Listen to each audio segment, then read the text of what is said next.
Welcome everyone to Meet the Candidate, a series hosted by Smart Plainfield. In this video, we bring you answers to questions about why candidates want to run for the Board of Education, and once elected, what they plan to do in office.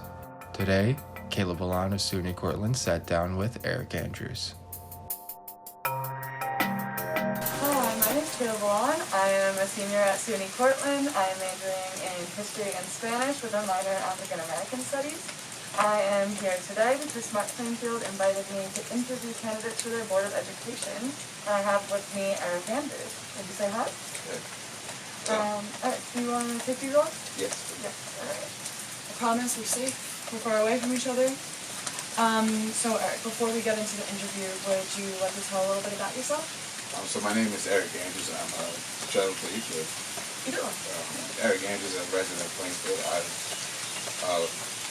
I think been a resident 39 years old, so with the exception of the 3 or 4 years I attended college, I lived in Plainfield. I've had the benefit of attending Cook School, going on to Maxon, which is a middle school here, and then on to Plainfield High School, graduating in 1999. Throughout my time in Plainfield, I participated in varsity sports. Had an opportunity to go to Rutgers where I studied Africana studies in economics, with an opportunity again to travel abroad and to broaden my horizon. When I returned from traveling abroad, it was my intention to get back, and so I began by substituting in the school district. I was encouraged by a mentor at the time to further pursue education, and for the last 10 or 12 years I've been deep involved in education. So first as a substitute, then as a teacher. Briefly as a school operations manager for Newark Email Education Center, and then now as an administrator at Barron High School. Oh, that sounds great. You sound very experienced and that you've lived a very full life so far. So far. I've got a lot more things to check off. Oh, I would hope so. So let's get into the questioning process now. So what are 2 strengths, skills, or insights that you would bring to the board?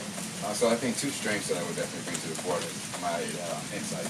So my experiences as an educator. I think how it helps with regards to the board is that it gives me an understanding of how policies actually play out, how they reflect on the ground floor. Another strength that I think I bring is my innovation. And I say that because having had the opportunity to travel and see how different communities and different groups deliver education, it gives me the insight or the foresight to kind of try different things, to approach problems in more creative ways. And again, having an understanding of education, I just think it gives me that something that's actually can be used as applicable. Yeah, that sounds great. Being a teacher is definitely, I feel like, going to be very beneficial for a candidate. And traveling abroad, of course, it always gives good experiences and insights into different cultures and everything. That's very great that you got that opportunity. So if you were elected, in what way would you ensure that the board functions as a team, working towards one goal, a quality education for all Plainfield students? So yeah, I think I think it's just to say, but a part of the skills I think that I bring to it is communication. And one thing I understand that on the board you have to be able to communicate. And so one of the things that I've been sure to build is consensus building. And that involves active listening, right? So listening to others to hear what their needs are and their desires are, and then figuring out where there's some middle ground in which we can find agreement. The other thing I think is important is that I have integrity and honesty, and so it's being able to approach a situation and understanding that other people are going to have differences of opinions, but it's not anything that's personal inside of that. And sometimes I feel like with politics, that's what tends to happen, and it prevents people from moving forward, right? We have a difference of opinion. That difference of opinion creates a deeper chasm, and we are unable to reach agreement on anything else. So that's what I think I think. So you're advocating that you are a strong, level-headed mind that's open to communication. Okay. We really love to hear that, and I think that's a great thing to look for in a candidate. So now we have a question from the general public. So, do you think it is important that the Board of Education members participate in community events to connect with residents? Are you willing to do that? Absolutely.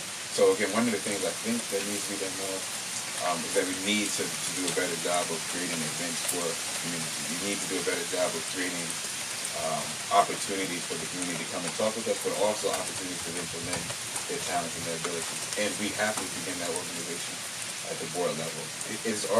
The goal of the schools is to educate our students. And I think the goal of the board then is to bring the resources of the community to the school so that the school has the best of that for our students. And so I definitely think like attending those events and organizing them ourselves along people, community's interests, but also along the skills and resources so that we know how we can draw those people into our community. I feel like traditional education practices are a little stifling. I know that you're very into alternative practices. What are some of the examples of this that you participated in? So for alternative design? Yeah. So one of the things I think is important is social emotional learning. I mean, so a large part of the thing of any education, but alternative education is making sure that we are speaking to the social emotional needs of students. And the biggest challenge for education, the biggest challenge for anyone is not the curriculum themselves. Is that I have a lack of belief in my ability to do this, and so I don't step forward to put the best effort. And I know it's a slight, I don't mean to be so long about it, but I try to draw life experiences into everything when it comes to teaching students. And so like one example of it is, I always did is that like I would take kids sometimes the young men, ones who have tendency talent, into the weight room and they would say small things like, hey, let me see you do a pull-up. Right? Yeah. And the student often says to me, I can't do a pull-up. And I say to myself, well, you didn't even touch the bar. You didn't even give it a try. And I'm sure it's the same mind frame that's used in math class. Right? If you're not willing to approach, you're not willing to give it a chance. But the one thing I can assure you is that you're always going to fail. Right? And so, again, a large part of what we have to do as education is build the capacity for others to believe in their capacity to make change and to be better, to do better, to improve. And that, the last thing, I'm sorry, goes from moving from a fixed mindset to a growth mindset. And that is something that I try to instill heavily in the alternative education. That you're not born with any set of talents or capacities, but you can develop those regardless of wherever you're at. And even those who are born with the talents that they're not developed, the flatline and become stagnant.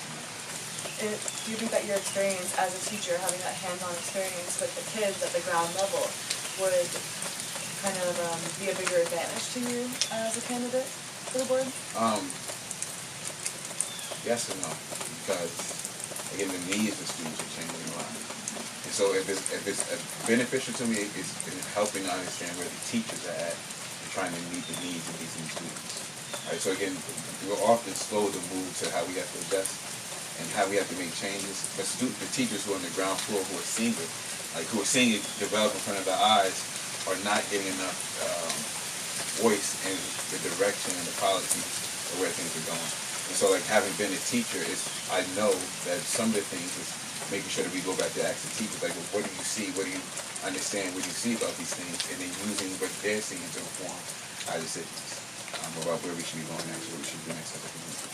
Okay, so from what I'm gathered, you're obviously very worried about the student population, and you're ready to be there, open and hands-on with them, listen to their concerns, and you also want to provide more community engagement, especially not just on the adult level, but between kids and adults. So I think everything you're doing is really great. I think you really know your stuff. Thank you so much for coming today. That's my pleasure. I think, again, you did a great job. I made it really comfortable. Thank you. I'm glad I could. Hope it wasn't too long-winded.